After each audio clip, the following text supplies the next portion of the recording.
Hi hello అందరికి good morning అండి. ఎలా ఉన్నారు? బాగున్నారా?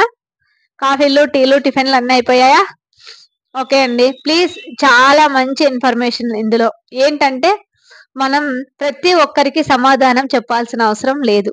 మనం చేసే పని కరెక్ట్ అయినప్పుడు దారంట పోయేటప్పుడు ఎన్నో రాళ్ళు కంపలు అన్నీ ఎదురైతుంటాయి అవుతుంటాయి. కానీ అవి పక్కకి జరుపుకుంటూ వెళ్ళిపోవాలి. మన గమ్యానికి మనం చేరుకోవాలి. చేరుకుంటేనే మనం లైఫ్ లో సక్సెస్ అవునట్టు. అంతేగాని ప్రతి ఒక్కరికి దారిలో పోయే ప్రతి ఒక్కరికి నువ్వు సమాధానం చెప్పకూడదు. అదే విధంగా రాళ్ళు కంపలు వస్తున్నాయని అక్కడే స్టాప్ అవ్వకూడదు అనమాట.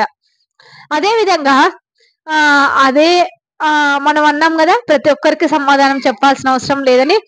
కానీ చెప్పాల్సిన వ్యక్తులకి మనం సమాధానం ఖచ్చితంగా చెప్పాలి. అది ఎవరికి చెప్పాలి?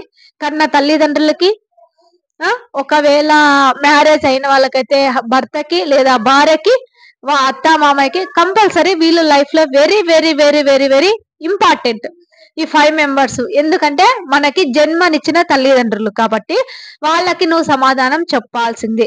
సమాజం వేరు, మన తల్లిదండ్రులు వేరు. కాబట్టి ఏది ఏమైనా మన తల్లిదండ్రులకి మనం సమాధానం చెప్పాల్సిందే. మనం పుట్టినందుకు వాళ్ళు తలదించుకునే పరిస్థితి మనం ఎప్పటికీ తీసుకురాకూడదు.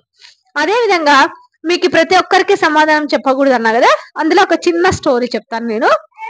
ఏంటంటే ఒకటి గలస్తంభం ఉంటుంది. గలస్తంభం అంటే చాలా నునుపు ఉంటుంది. ఇప్పుడు కొత్తది అయితే చాలా నునుపు ఉంటుంది కదా, గలస్తంభం ఉంటుంది. అక్కడ ఏమున్నాయంటే అన్ని కప్పలు ఉన్నాయి. కప్పలుంటే కప్పలు దాదాపు ఒక 20-30 కప్పలు ఉన్నాయి. కప్పలుంటే అది గలస్తంభానికి ముందనే సమురు అంటించేసింటారు కదా, చాలా నునుపు ఉంటుంది. అది పైకి ఎక్కుతేనే ఇట్లా జారి పడిపోతున్నాయి, పైకి ఎక్కితేనే జారి పడిపోతున్నాయి. జారి పడిపోతున్నాయి, దానికి తెలియదు అనమాట.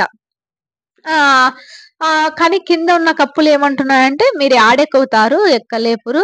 మామూలుగా అంటుంటారు కదా పక్కన ఉన్న వాళ్ళు, యాడెక్కగలుగుతారు, యాడ ఎక్కలేపురు మీరు అని అంటున్నాయి. కానీ ఒక కప్ప మాత్రము పరిగెత్తుతూ ఆ గలస్తంభం మీద ఎక్కుతూనే ఉంటుంది అనమాట. ఎన్నిసార్లు, కొన్ని వందల సార్లు కింద పన్నా కూడా ఆ గలస్తంభాన్ని ఎక్కుతూనే ఉంటుంది. ఎందుకు ఎక్కుతుంటుంది?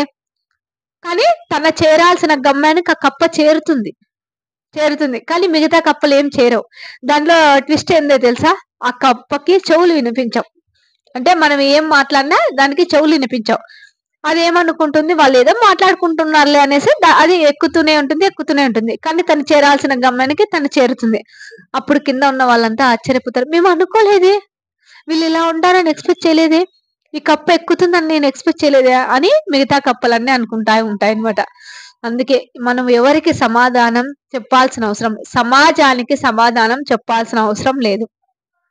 ఫ్యామిలీకి కాదు, సమాజానికి ప్రతి ఒక్కరికి నువ్వు సమాధానం చెప్పాల్సిన అవసరం లేదు. ఇంకొక విషయం, మనం ఎక్కడున్నా ఎలా ఉన్నా వాళ్ళ మంచి మనకి ఎప్పుడూ, వాళ్ళ మంచి మనల్ని కోరుకునే ఉంటారు. కాబట్టి వాళ్ళని ఏ విధంగా ఉంచాలనేది కూడా మన మీదే డిపెండ్ అయి ఉంటుంది అనమాట. వాళ్ళు మన పక్కన ఉన్నా లేకపోయినా మన లిమిట్స్ క్రాస్ అయ్యి ఎప్పుడు బిహేవ్ చేయకూడదు.